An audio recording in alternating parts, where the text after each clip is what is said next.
And we're back. Yes, we're back.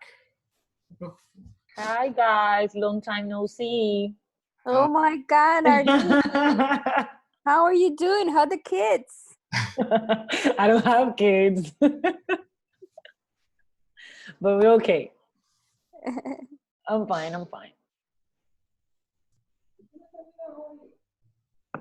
Awesome. ¿Estoy en eso? Virginia is on. Hola. Hello, hello. Hi. Hola. ¿Cómo están? Bien, ¿y tú? Bien. Excellent. Okay, we're recording this, so we're going to get started because I don't see Jose on here yet, but I hope he comes on soon. Boom. How did everybody, well, I spoke to two of you already about the, where'd it go? About the content audit. How did it go with you, Virginia? Good. I didn't make it to the 25. I did it from this peer. Okay. She has like a lot of pages. It was like 250. Wow. Yeah. It went well, only that I thought like all of, like so far I got like 215, I think. And I thought she should keep them all, so. Okay, cool. Yeah, that's fine. I mean, yeah, sometimes you identify. Really, she's good. Yeah. She knows what she's doing. Awesome. Awesome. And did you have any issues like identifying the stage or the buyer persona? A little. Yeah. I mean, like you doubt it. Like, is it this or is it the other thing? Right. So, but seems more, ¿cómo se dice? Coherente, pues. See, no, I understand. Cool. Or is there like a way or like a quick check to know if it's one thing or the other? Like blog posts in general, I thought they were awareness, but for example, ebooks or things like freebies, I thought they were more consideration. And like not like a free mini online course, it was more decision. Yeah, blog post, it depends on the type of content, right? Blog content, yeah. I have I believe, hold on, let me see. I'm in the wrong account. Okay. Let me show you. I think I have something in my files that I can pull files. And for example, if it's like an about page, is that considered content for the audit? You can audit it, yeah. I mean, typically about pages are like awareness, right? They're finding out about it. Yeah.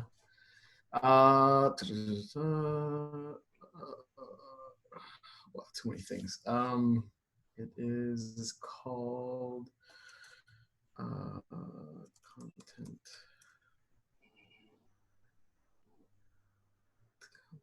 on a template.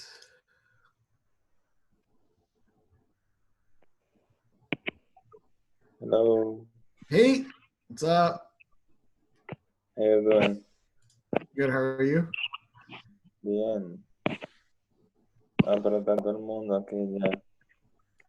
Yes. Estás llegando tarde, querido. ¿Cómo así? Claro. A las 6. I gotta put a reminder for myself because I need to share with you guys. I have a oops, send content.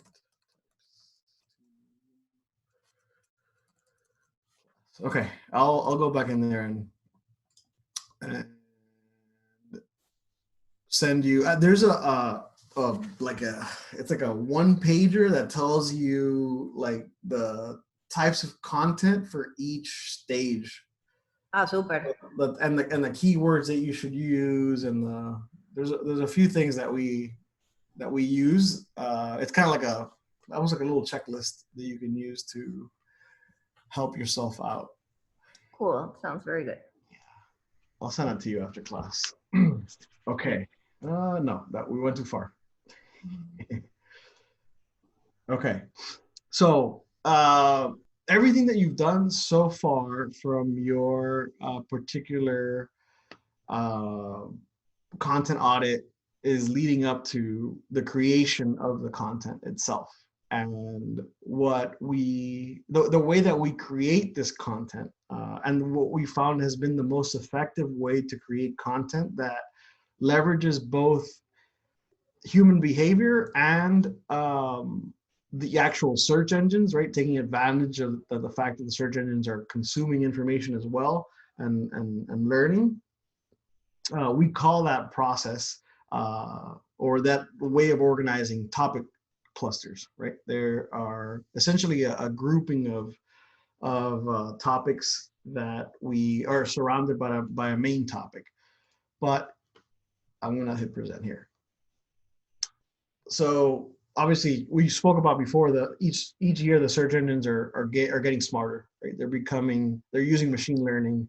They're not yet at artificial intelligence, but they are consuming information at a rate that is way faster than humanly possible. So keeping that into mind, right? Back in the day, search engines relied heavily on keywords, right? They would locate the content based on how much keywords there were in a content piece. Now we're looking at broad topic-based content, right? So search engines are favoring groupings of these topic-based. In the future, we believe that it's going to be a contextual learning engine, right? And the only way that we're going to get to really come up on search results and in the future, right? All these things changing, all these search engines getting smarter with voice search and all these different elements that we're now getting into. The only way that to rank it will be some way of contextual ranking system, right? It'll understand the meaning behind the words and then be able to serve the most relevant piece of information based on that understanding as a machine. So it's going to increasingly favor well-structured content. And knowing this, we not only ourselves but other agencies in on our partner team and HubSpot have developed a process to really organize our content in a way that's going to be the best for both for the search engines and the human. But it's really a collection of interlinked content around one, let's call it umbrella topic or pillar page that you're going to learn later on in the class. This is a topic cluster, right? It starts off with one main topic. Then you start writing content around that topic that is really trying to cover every single piece of information that you can. And the last step in the process is to connect those topics together, right? So, and you can continuously create more and more of these groupings. So it really breaks down into these 4 steps: choosing a core topic, identifying the supporting clusters that you want to use, creating the content, and then interlinking that content together. So step 1, choosing the core topic. It's typically a broad term, anywhere between 2 to 4 words in length, industry specific, educational, and it also should support your product or service that you're trying to go after. Step 2, you have to make a comprehensive list of subtopics that bring value to your core topic, right? Yes, pro tip, you should reference your organization's content audit to see what existing content you can reuse, right? Some of these clusters, you can actually use the pages that have already been created by the team or in the past to augment the creation of more content that you're putting together now. Step 3, we have to rely mostly on blog posts for each subtopic to use, and then use other interactive content to supplement. So that means creating infographics, videos, maybe just audio recordings in form of podcasts, but the core of this is actually based on these blog posts, right? Some companies call it news, some call it, I mean, they call it different elements, right? It's really a place where you can update the content consistently, and a place where your audience can go to know that there's going to be updated content on there. We use blog posts for the most part to support the content. And the last piece, right, is connecting all the subtopics back to the main pillar page, or the umbrella page that we were talking about. And you have to make sure that your main page pillar is also links out to all your subtopic pages. So you can't only link a subtopic to a core topic, you have to link it back as well, and make sure that these links are active on the page itself. So this is a simple breakdown of what we're doing, right? More complex talk about this is called SEO, search engine optimization. But it is the basics that you'll need to understand to get this accomplished, right? You don't need a lot of in-depth knowledge of SEO, but just understand the basics, that there has to be some form of connection between the different keywords that you're targeting and the topics that you're going after, and as well as the content that you're building on the website. So we're going to go into a fictional scenario. Dania, she's an entrepreneur. She's looking to gain more visibility for her pet grooming business. She's identified pet grooming as a term that she wants to rank for in search results on Google. And her subtopics, she's identified several subtopics, and she wants to be associated with the search results, which include dog grooming, shampooing dogs, cat grooming tips, dog face trimming, dog ear cleaning, clipping cat nails, grooming long-haired dogs, grooming short-haired dogs, puppy grooming, and dematting pets.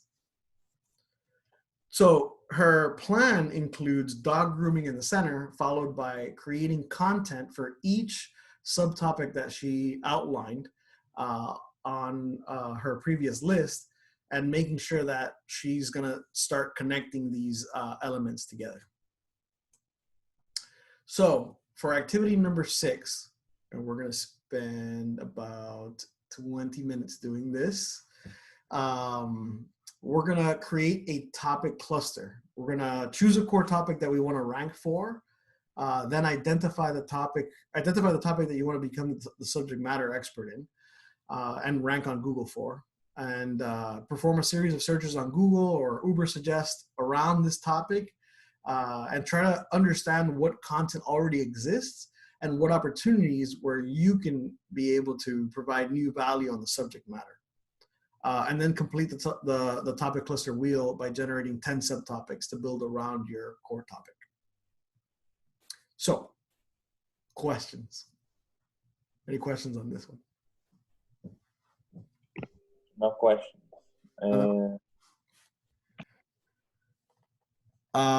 Okay, cool. So we're gonna take 20 minutes to do this one, and then we'll take a little short break after the 20 minutes.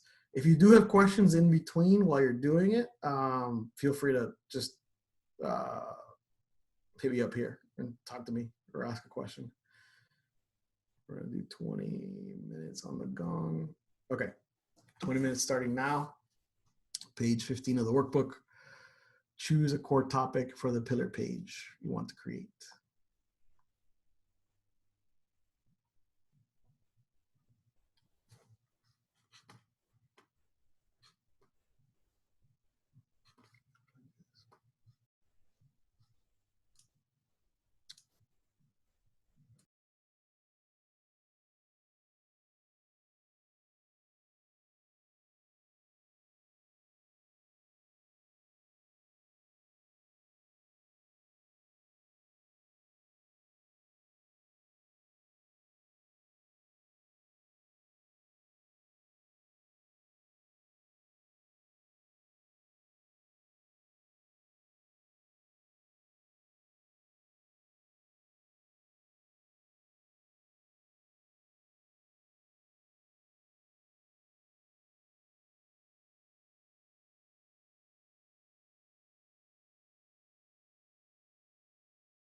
I think I'm done. Awesome. Me too. Fantastic.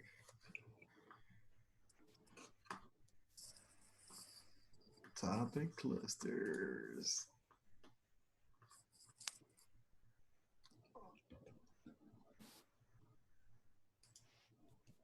We did this. Topic clusters. Dog grooming. All right. I think we're almost out of time. Let's see. We have 1 minute and 44 seconds left. How many subtopics we need? 10. No. Yeah. Okay. I'll be back. Okay. At least 10. Yeah. I have like a random question, not necessarily the Go for it. about the clusters. If you, and I think this is a basic question, por no decir, puede que sea una pregunta estúpida. If you have, like, if there's an existing website, but you need to take, but it has like a good SEO positioning. I don't know if that's how you call it. But what if you wipe it out and you need to do a completely new website? Does that affect? It does. Yes, I see from your face. Like wipe it out, like. Sí, borrarla por completo. Okay. Like, because you're gonna change platforms, por decir algo. Okay. So there's a few things that you gotta do. So that's why you do an audit ahead of time.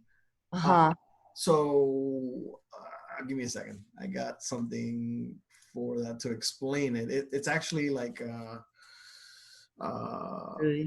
website design. What was it called? We used it before. I haven't used it in a long time because now we use like tools, but like GDD template website. Is this it? No, that's the budget. This is GDD. But then basically, then you're kind of like stuck with that. No. You're not stuck. There's ways to go around it. Yes, there are ways. It just takes some planning. Okay. Design questionnaire. No, that's not it. It is design plan. Because that's a very, very, very important. You have to think through what it is that you need to. Here we go. Okay. I hope this is not for a client. Okay, cool. So I can send you this. I'll share this with you. Thank you. Because this will help you get a better understanding before you decide to like knock something out. The problem becomes right, like if you lose the SEO, it's hard to get it back if you're not able to identify the pages that were ranking. So the first thing that you have to do in one of these, where is it? To optimize. Oops, no, sorry. No, that was my Siri coming up. Define your brand, define your buyer persona, analyze the competition.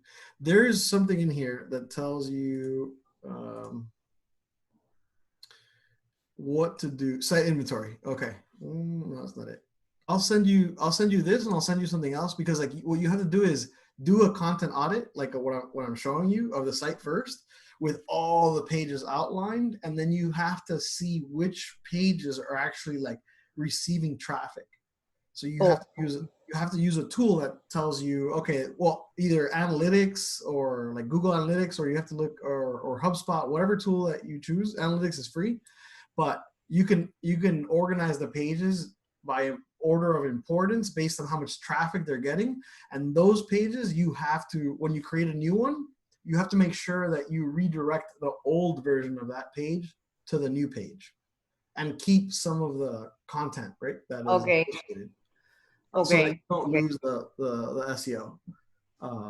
Because that'll, actually, I'm thinking, because I don't really know much about SEO and for Sam, whatever. Okay. But we're thinking it does have a good positioning, but maybe it doesn't. How do you know if it does? So you have them give you access to their analytics account. What if they don't have one?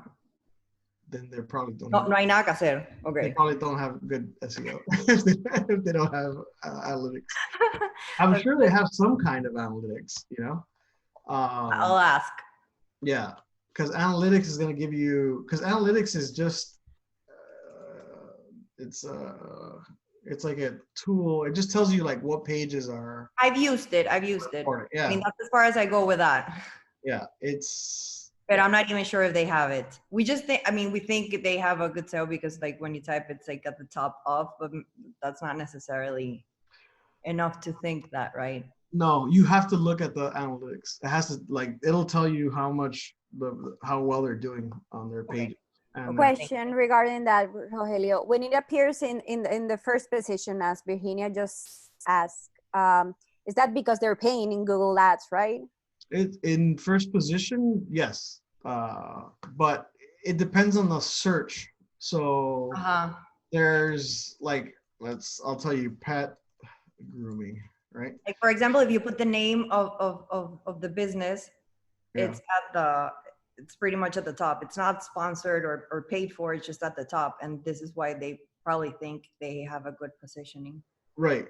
But the thing is, it takes on. So Google knows based on the history of the user who's searching, it serves certain information to them over and over again. So if they're Googling their name from their office, Google's tracking their IP address. It's tracking the browser. It has cookies installed on their browser, so it knows it's them checking over and over again. So it'll give you a false positive, right? It'll tell you, like, okay, you're coming up number one, but like if someone else searches in another location the same thing, it's not gonna come out the same. Okay, super.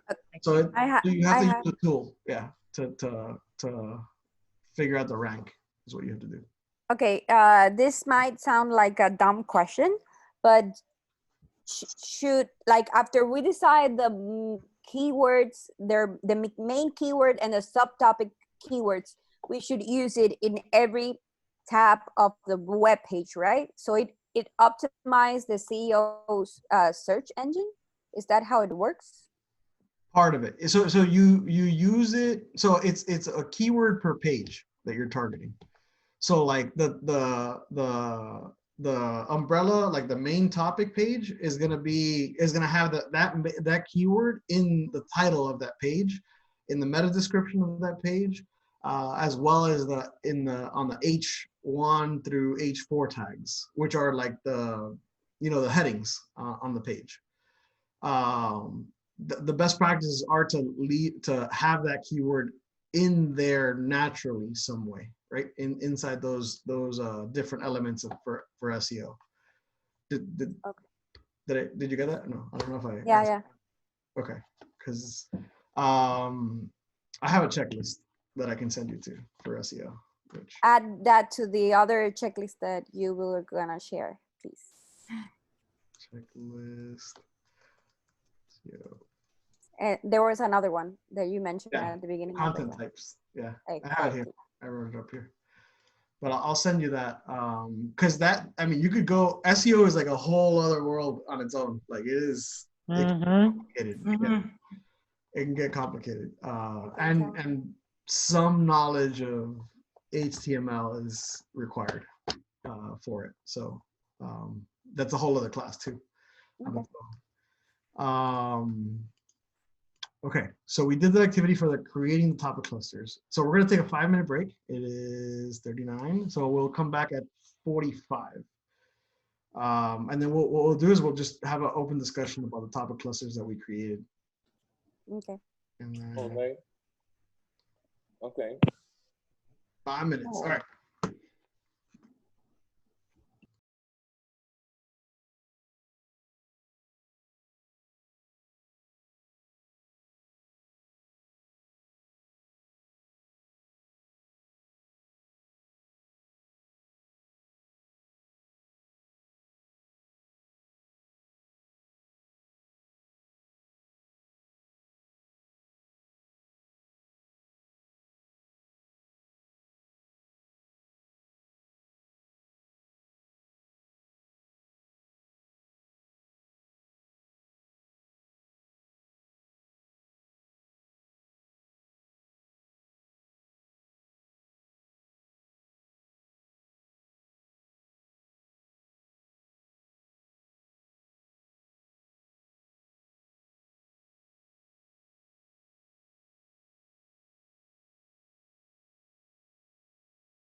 Perfect timing. I think I muted myself instead of unmuting myself for the last one.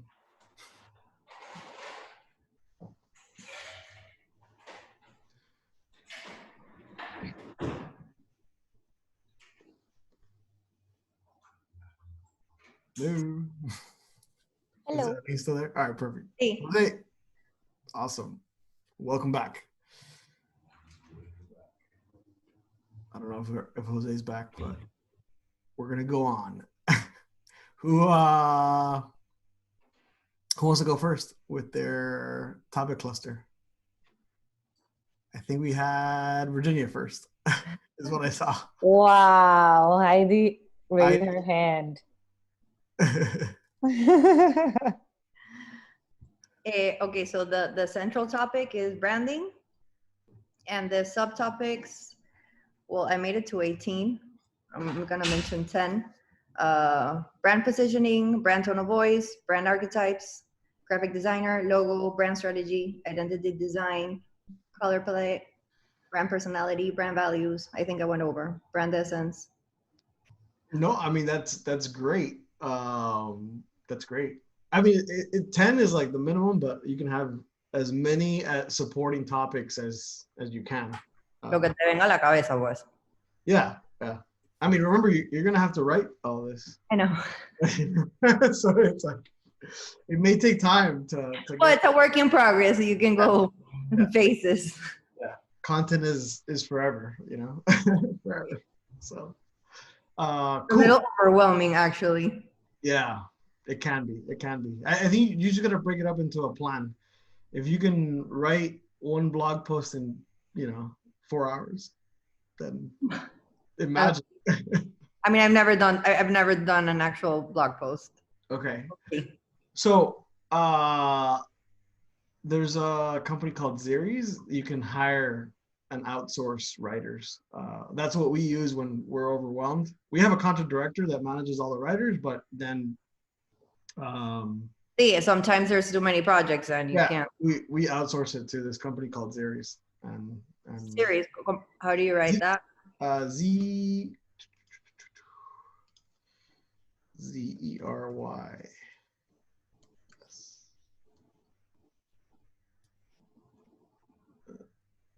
Did I click on it? Yeah, this is it.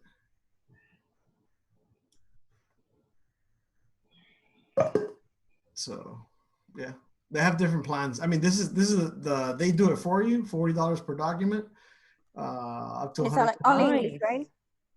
Huh? Only English. I think they have a Spanish version. Because I've used Workana. Yeah, or Upwork. Upwork works as well. Upwork and Fiverr as well. Fiverr works. Yeah, all those work. We use a combination: Fiverr, Upwork, and this. This is where we spend probably the most money on this one, and we've been working with them. It's more trustworthy. 5 years, huh? Which one? This 5 years. Yeah. Sí, yo creo que sí, un poco sí. Yeah. ¿Han tenido alguna mala experiencia con Fiverr o? Yeah, a few. ¿Sí? Every now and then, but it's not Fiverr's fault. I think it's a combination, right? Some people are just not quality on. Claro, because it's like this. Yeah, it's a marketplace. Like you get the same issues here. Like sometimes they're amazing, and then sometimes like you can tell that they added extra words to hit like more words because sometimes you pay by the word here. You pay by the. Yeah. And you can tell them like, oh, they messed up, and then you have to fire them. But yeah, it's a good way to get your blog going if you are not particularly inclined to write. I like writing, but in reality, like if you're an entrepreneur, there's so many things that you need to do at the same time. So it can get a little difficult to do it all. Absolutely. That's why you outsource and leverage your time as well. You can come up with ideas, but someone else can write it. Exactly. So cool. All right. Are you there? You're next. Okay. I did it for two sub main keywords, so I'm gonna only pick one. Okay.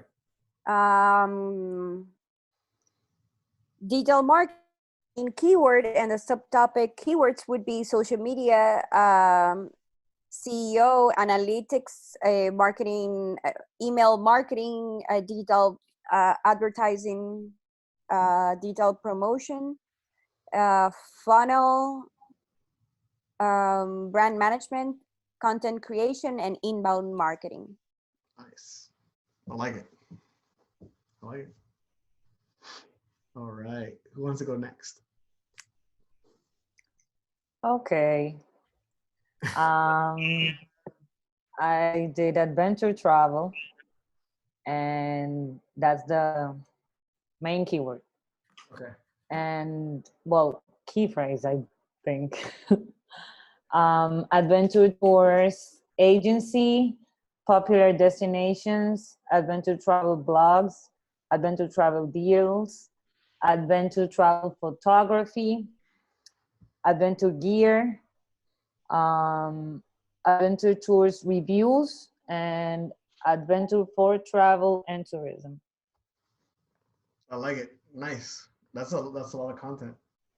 Yeah. Is any of that content already written or no? No, No. Okay. not yet. Not yet. Not yet. Okay. All right. Who's next? Jose. Me toca. El main keyword que yo puse fue business growth. Okay. Los, ¿cómo se llaman? Subtopic keyword van a ser plan your growth, understand your buyers journey, branding, create systems, measure everything, outsource your non-essentials, explore new ways of doing business, go social, creating offers, increase your customer lifetime value. Okay. Mhm. I like that. They sound like complex topics, but I think if you I mean if you write it out in this format, you'll get growth from that. Because I don't know that anybody's doing it, especially if are you doing it in Spanish? You're gonna do it in Spanish, right? Yeah. Huh? Spanish. Sí. In Spanish. No, because in Spanish it doesn't make any sense to me. Like business growth es una frase que yo creo que en español suena feo. ¿Cómo suena? ¿Cómo I don't know, like how to grow your business, cómo crecer tu negocio. ¿Cómo hacer crecer tu negocio? Sí. But it's like a lot of words. Sí, Yeah. Eso sí. es largo. Like a Pero lot. Pero la gente lo buscaría, yo creo. Sí, claro. Sería un keyword que la gente maybe buscaría. For sure. En over suggest. Como que se medio frizó, pero yo vi que habían como... Uber Suggest es buenísimo. ¿Mm? Uber Suggest es buenísimo. Sí. Oh, okay. No. This process, yeah. Yeah. I mean, I would look at it both. Yeah, I would look at both options, Spanish and English. You know, answer the public.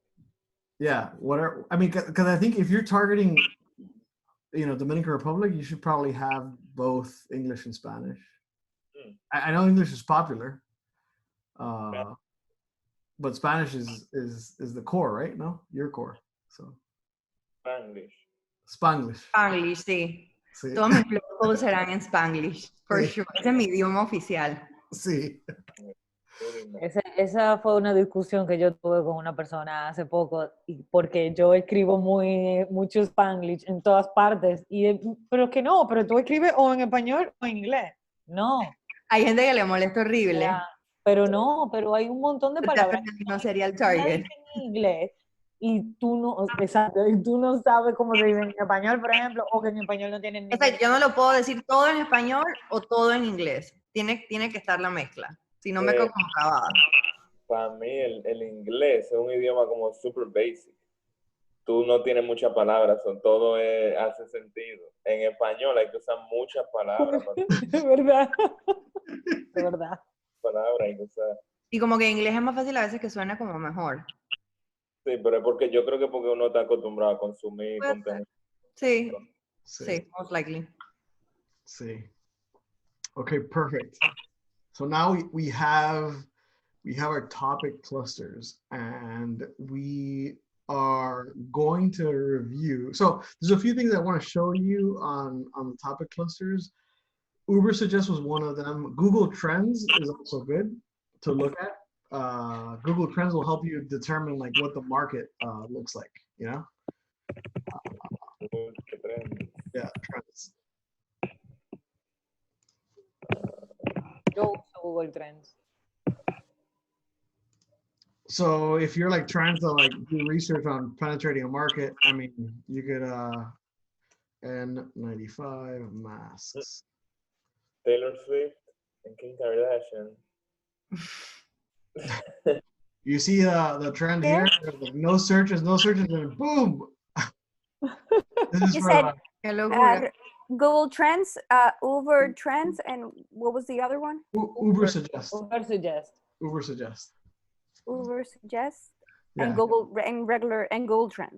Google Trends, yeah. And then the other one that I wanted to show you is Pero esto es para que, o sea, para buscar like follow trending topics trending topics en general. and core topics and subtopics. Pero ahí tú lo puedes buscar por país, lo puedes buscar por categoría, hay un montón de... Este es por the whole world. This O is sea, tú te puedes pasar un día ahí metida en Google Trends y que buscando cosas. Me imagino. Pero es muy curiosa. Vamos a ver Dominican Republic. And, Coronavirus. Sí, no, for sure. Everywhere. yeah. Mónica me está hablando. Funny. I want to say what's going on. Look, todo en Santo Domingo parece. Sí.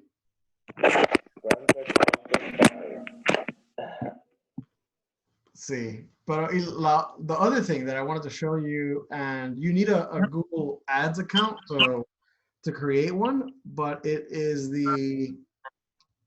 called the Keyword Planner from Google. So this will help you understand like search volume for that keyword. So like it gives you an idea of what the potential market may be. So it's once you log into Google, you got to go to settings, and then you're going to look for something called the Keyword Planner over here, right? Okay. And the Keyword Planner, blah, blah, blah. Hold on, close this up here. The Keyword Planner is going to be you enter a keyword, whatever you want. So like, let's talk, give me a keyword, adventure travel. Oh, it's adventure travel. So I want to look at adventure travel. Let's look at it, Dominican Republic. All right, set the target, save, get results. Okay, just select an account. And all of this research, you would have to like do it before you start writing all your content. If you want, I mean, you can. Ideally, you do ahead of time, and you don't have to like do deep research, but just understand that what the volume may be, right? Because you don't want to write something that has no searches. Claro.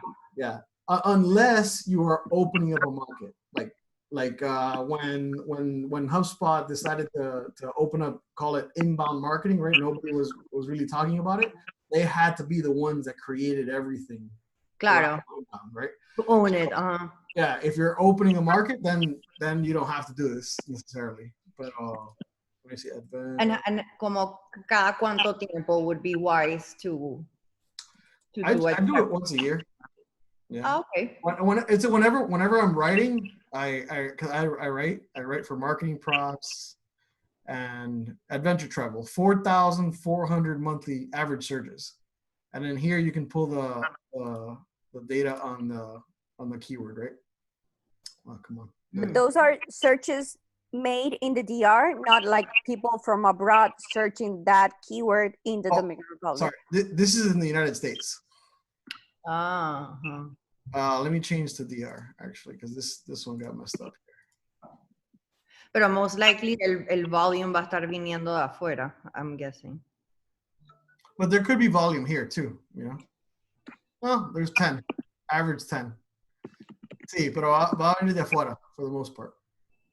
But you can pick multiple places: Dominican Republic, United States, France. Canada. I'm not interested in the Dominican Republic. So. All right, let me get rid of Dominican Republic. Wow, I didn't know 31 million. Oh, all right.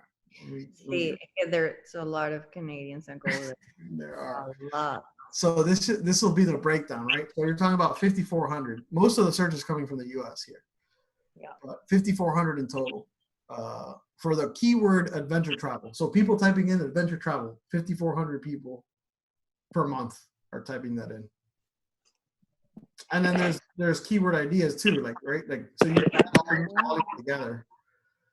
I mean, I typically target keywords that have more than 50 searches per month. Okay. Yeah, and those are the three tools. So we have Uber Suggest, Google Trends, and then the Keyword Planner from Google. It'll help you get an idea of what the paid market looks like. But then that's a reflection of what the organic search volume is, right? Of people coming in. Do you know what the paid looks like? What it looks like? Adventure travel. I'm missing one. I have Uber Suggest, Google Trends. Google Trends and Google Trends And the keyword planning. and the Keyword Planner. Okay, got it. Google Ads keyword planning tool. It's this one here. It's a little bit harder to get to, but you should be able to get to it.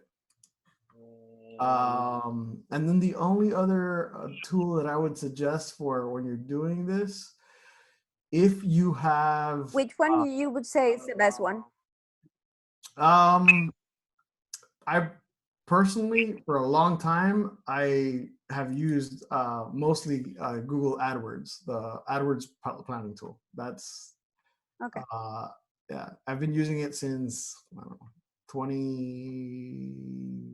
2006, 7, around there. I've been using it a long time.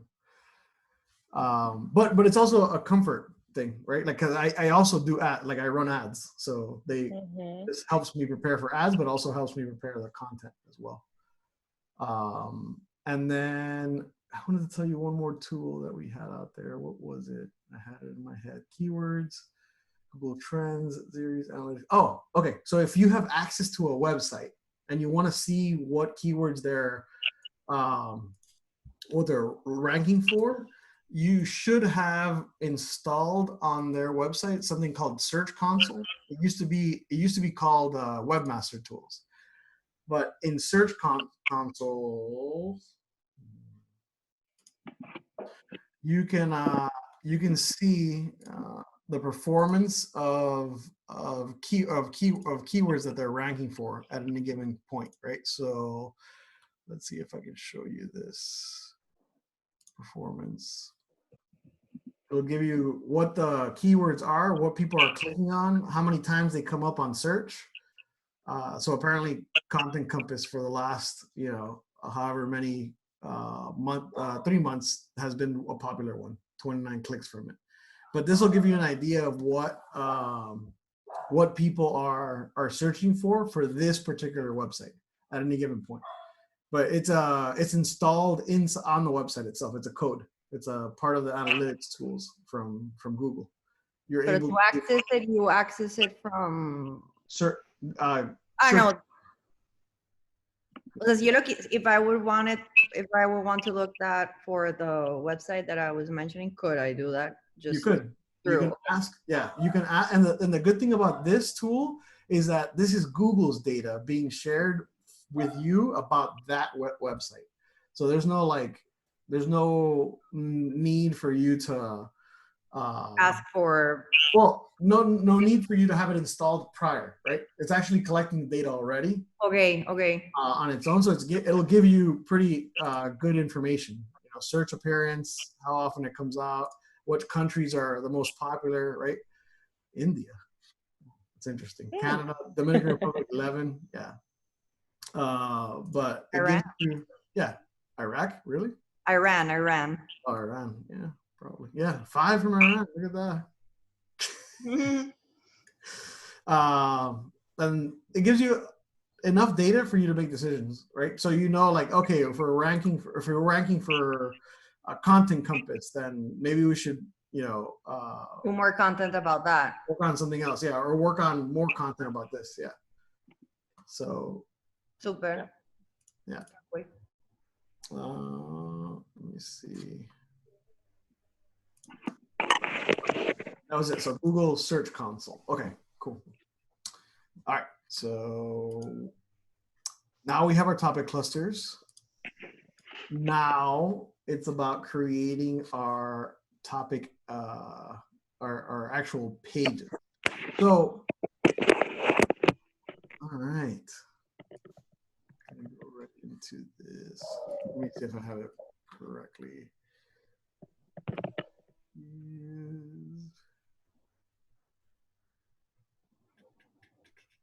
Okay. Cool. Creating pillar pages. Perfect. All right. So creating pillar pages, right? Pillar pages are they're at the center of every topic cluster, right? It's the main content piece, calling it the pillar page. So it covers all aspects of a topic cluster on a single page, with room for more in-depth reporting in more detail on the actual posts that are supporting it, right? So in plain language, you're creating one page containing a bird's eye view of everything about your topic. So the reasons we use pillar pages is Google likes to rank clean quality websites where all the content is linked. And the more organized your site is, the easier it is for both viewers, so the individuals that are searching for, are using search engines, as well as the search engines to access the content easily. So there's 2 types of pillar pages that we focus on. The first one is called a resource pillar page, and the second one is called the 10x pillar page. The resource pillar page is heavy on internal links. It's usually used to be a bookmarkable reference page, right? In this example that you see here for content marketing, there is a Help Scout actually put together a list of helpful content marketing information and insight from some of the best blog posts that they gathered together, right? So they listed all the things all the articles that they thought were going to be helpful all in one place. And then they use this to leverage. So people use it to like bookmark it or to build links to it because it's a helpful resource page, right? The second type of page that's the one that we are going to focus on right now because it's the one that gets the most output. It is the 10x pillar page. It's a long form reading experience. It links to 10 subtopics, the ones that you created, or 18 in the case of Virginia. But they're separate blog posts, right? And they're usually paired with an optional ebook download as well. So it's a long form style. The 10x pillar page, it should offer an entire web page as a downloadable offer. It's best practices. So because this page is, you're talking about more than 2,000 words, between 2,000 and 5,000 words, that can be cumbersome for somebody to just sit there and read it on one, right, while they're scrolling on their phone. So you want to give them the option of actually being able to download it and read it later.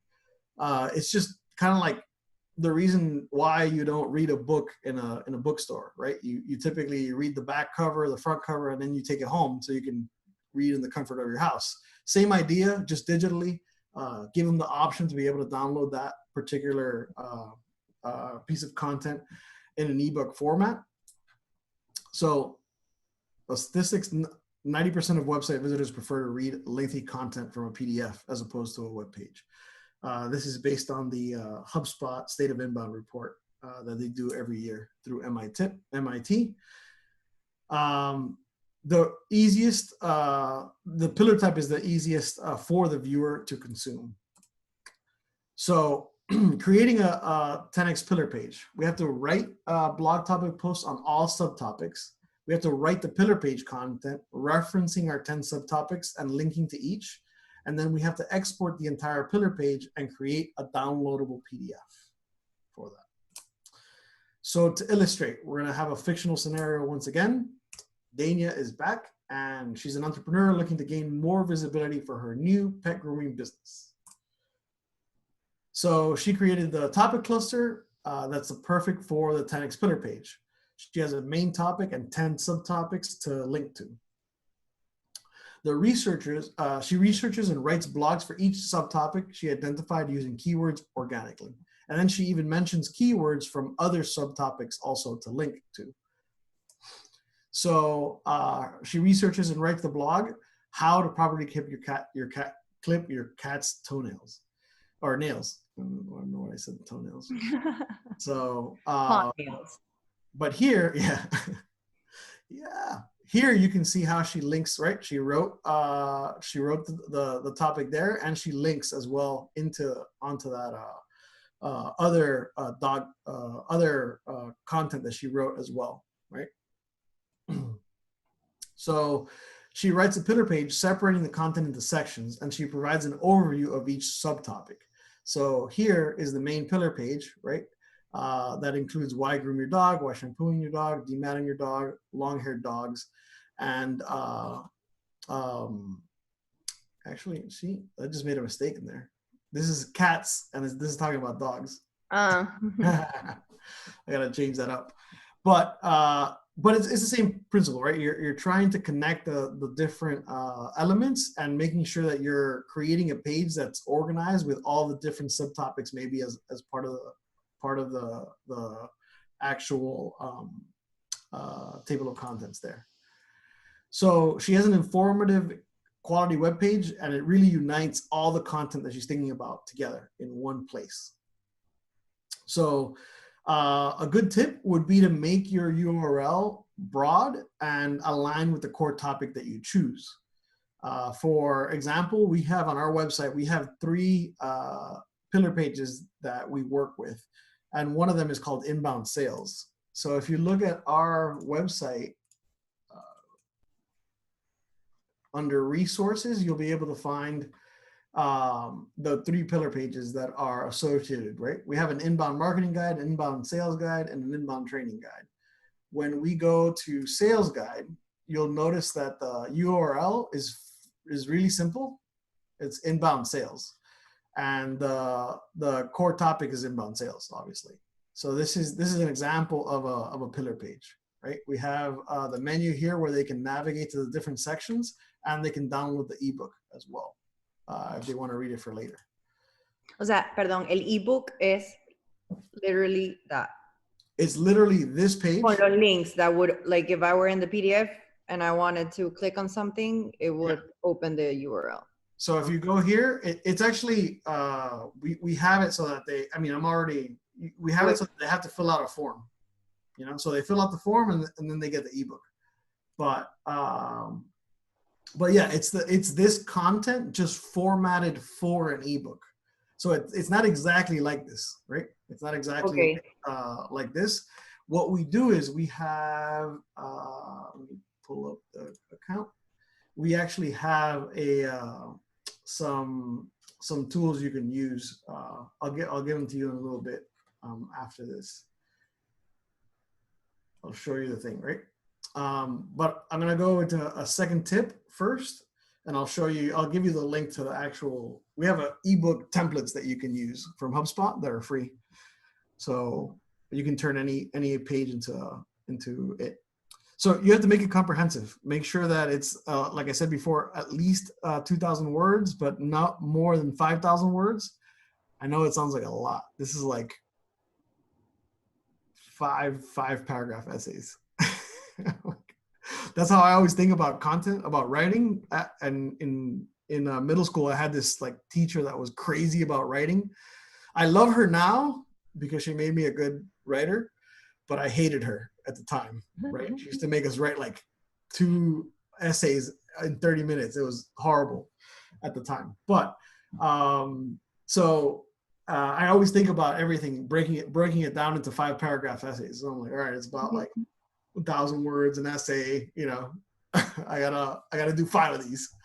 So the next tip is to use media, right? Make it visual, have images to break up the text, maybe some videos as well. And make sure that you name the images. And this is an SEO tip. Make sure that you name the images around the core topic. The name of the image in coding language is called alt text, right? Is essentially you're giving the name to the image, because like when, let's say somebody that comes and visits your website is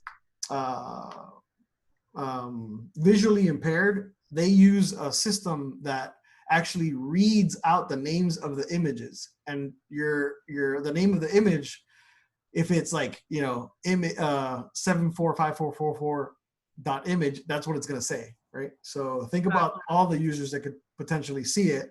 And the other part is that Google can't see. It's actually, it's blind. So it's gonna, if you tell it that it's a dog, it's gonna think that's a dog, right? So you should name all your images and make sure you use at least the core topic that you're trying to rank for to name that image somehow as well. I Number think 4. I encountered a pillar page when I was doing the content audit. Mm-hmm. She had like this, if you're new, I don't know, well, maybe it's not exactly a pillar, but like if you're just starting, and then she had like listed like all the blog topics that were relevant and like different content if you were like just new to our website, which I thought was really cool. Would that kind of be like a pillar page? Yeah, that'll be a good start, I think. Identifying those, because she probably has, if she has that many blog topics where she's talking about if you're new, then you could probably reorganize based on an audit. You could probably reorganize that into this format to get faster ranking on the search engines for her. Cool. Yeah, that'll help. I mean, I spoke about it earlier, but making sure that you're linked back to your subtopic and your post are linked together as well. When you say linking, it's like whenever you're reading like the websites and they have like a lot of words with links on it. Yeah. So for this particular section here, right? Like we are looking at, let me see if I find a link in here. There has to be. There's some websites that literally almost every word is linked, and I like bothers me a bit. No, it has to be natural. It has to be natural. Okay. So here, like here's a link, right? Growth. This one talks about growth-driven design, and then growth-driven design versus traditional web design. Yeah, that makes sense. A blog, right? You click on it, and you go, and it takes you to something Nicole wrote about growth-driven design. Okay. So that and then link back to it as well, right? From this page, you link back to this particular pillar page as well, as much as you can. This one actually needs more links. Content audit. It's constant. We look at, so we're about to do Thursday. We have our quarterly meeting, and we're about to review our content compass Thursday as well. So definitely every quarter you gotta do something. You gotta stay on top of your progress, making sure that by evolving so fast. Absolutely. Tip number 5. All right. Make sure to reference your core topic throughout the page, and then make sure it reads well. Don't overstuff the page with the same keyword over and over again. And so some ideas for the placement of the actual link. You can put this on the top navigation bar if you have space, or maybe a dedicated banner on the website as well, announcing the pillar page as well as a promotion, right?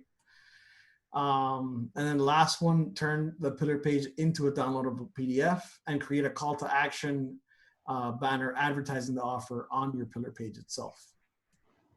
And these, I'll share this with you after the class.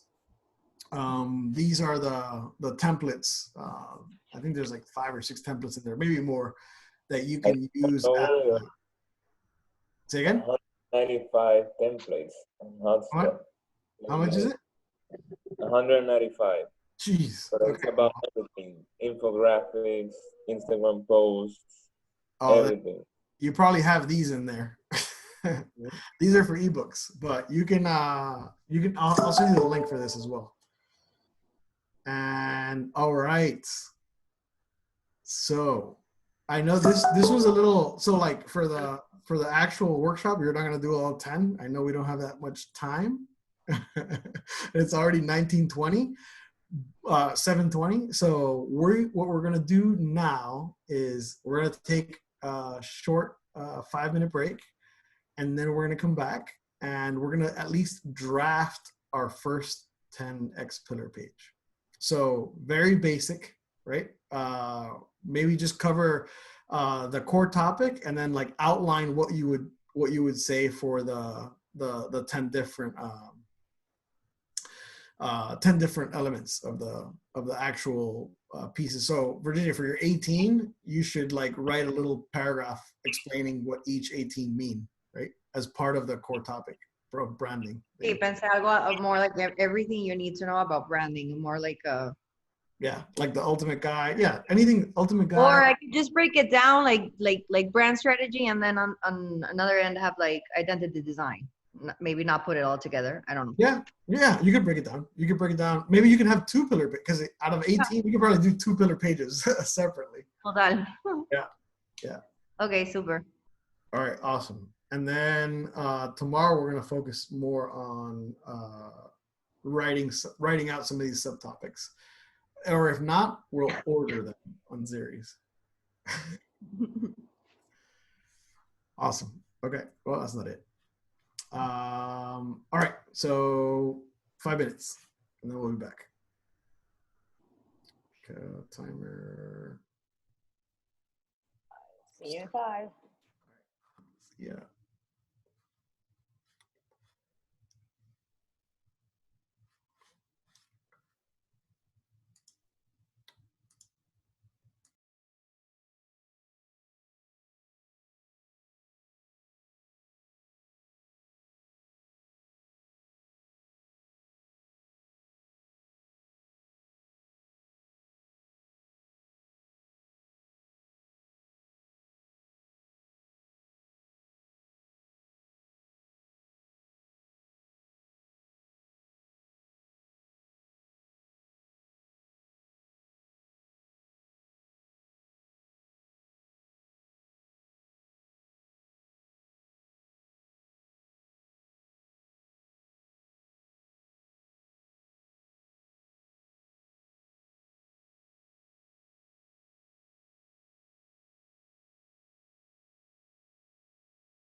right.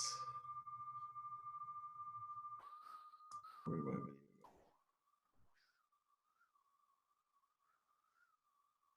All right. Perfect. Okay, well, we just took a break, but we are going. Stop it. We're going to start outlining our content pillar pages, and then once we're done with the outline, it'll probably take us the next 25 minutes to do it, I would say. I just want to prep you for tomorrow. Tomorrow we're going to work on the subtopics, outlining the subtopics, and at least drafting some kind of something out of the subtopics. And then the second hour, we're going to work on, I'm going to start asking you questions. We're going to like test prep for Thursday, because Thursday is the test, the content strategy certification. Okay. Okay. And that you will have up to the 2 hours to finish it if you want. I think it takes less time though. It may take 45 minutes to an hour to finish. But like for the test, you have to like write content. No, you don't have to write content. It's Okay. all multiple choice. I think it's 75 questions. Okay. Yeah. All multiple choice. But I'll before that tonight I'll share with you the presentation. I'll do all that, and then tomorrow we'll review the some of the questions that'll be on the test, but some of the questions that are Might be. on the test. Yeah. So Thursday is the last day of class. Yes, Thursday's the last day of class. Yes. Don't worry. There's more classes coming. There's an email class coming. We have a bunch of stuff planned. So Cool. yeah. It gets a lot. Like It this is is like one part of everything. Yes, this is one part. The next class after this is called contextual marketing. And That sounds complex. Uh-huh. Right, yeah. This is like step one, but then yeah, contextual marketing. But what is contextual? So using technology to be able to provide content depending on what the individual has previously consumed. So what Google does now, right? Like retargeting, right? Similar, you use retargeting as part of it, but there's also like on certain websites, you can control what people view based on where they're coming from, what information they've consumed before. So like on our website, if you come from the Legal Marketing Association webpage, it shows you a completely different message than you coming just directly to our website. So like based on where the individual has been before, we serve them different messaging because we know they're a different type of buyer persona because they came from that source. So Wow. things like that. Analytica stuff. Say again? That's like Cambridge Analytica stuff. Yeah. But not as deceitful, right?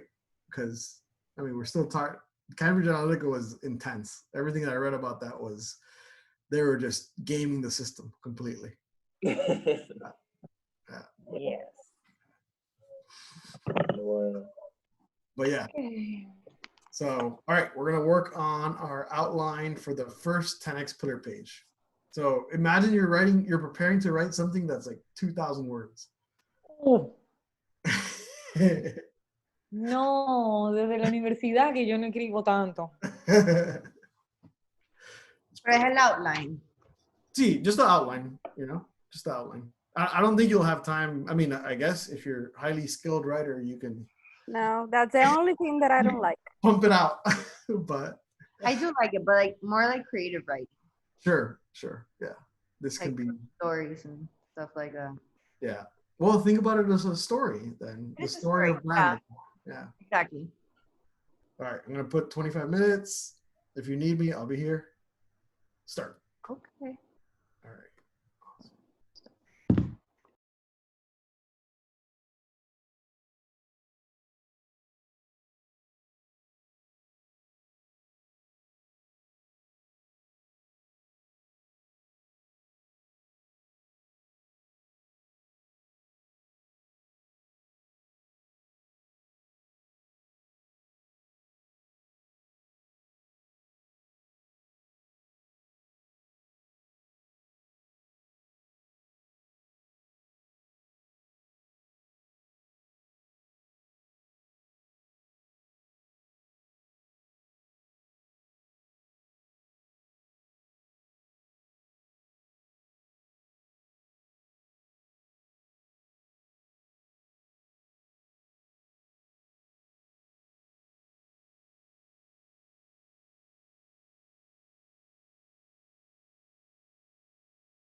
Rod, Jose Miguel is telling me that he's having problem entering to the Zoom platform. There he goes. Jose. Hey. Okay, good. Gracias. Awesome. Teamwork.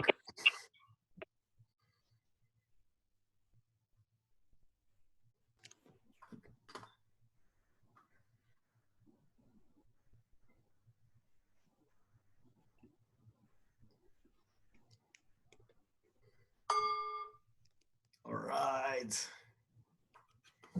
So, okay, we should be done or close to done or outlined at least some of it. So I have a question for you guys actually. I was looking at the syllabus and we have a few things that I think are important that we should cover. So do you guys prefer taking the test together or taking it after the class? So we can go through and finish some of the things that I think are super important, or we can kind of like fly through and take the test on Thursday. No, let's After. After.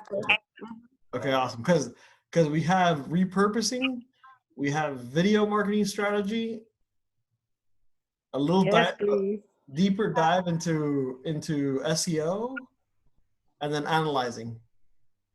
Sí. So it's like 4 things. So I think they could be, they're pretty fast. We could do them tomorrow, but I think we should probably take a little bit longer time on it. And just be thorough and cover that. And then you guys can take the test like on the weekend or something or whatever. Okay. Because what we'll do is I'll give you access. Like you're gonna have a Miami Ad School account on Miami Ad School has a HubSpot account, so we're gonna add you to that account, and then we're gonna show you where to take the test whenever you want. Okay. Yeah. Okay. So you can even study some more if you want instead of feeling the pressure of doing it Thursday. Okay. Cool. Perfect. Awesome. And okay, I'll be doing the office hours too, although we may not have any much to talk about, but if you want to dive deeper into any questions you may have about SEO or anything that we've covered so far, I'm happy to do it tomorrow too at 4. And then, all right, so I'll see everybody tomorrow then. Are we gonna revise this? Yeah, that's tomorrow. We'll do that tomorrow. Ah. Yeah, because it's already like 7:59. Time flies. Sí, te pasa rápido las 2 horas. Yes, super fast. We need So to tomorrow, we need to talk with So- JG and the timing. Yeah, if you want,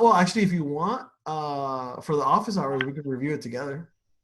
Okay. yeah, I'll do Yeah. that. Yeah. If you can make it. Yeah. Yeah, I'll try to do that Yeah. because I'm not there yet. Okay. See No you worries. guys All right. tomorrow. Dancing. Bye. Tomorrow.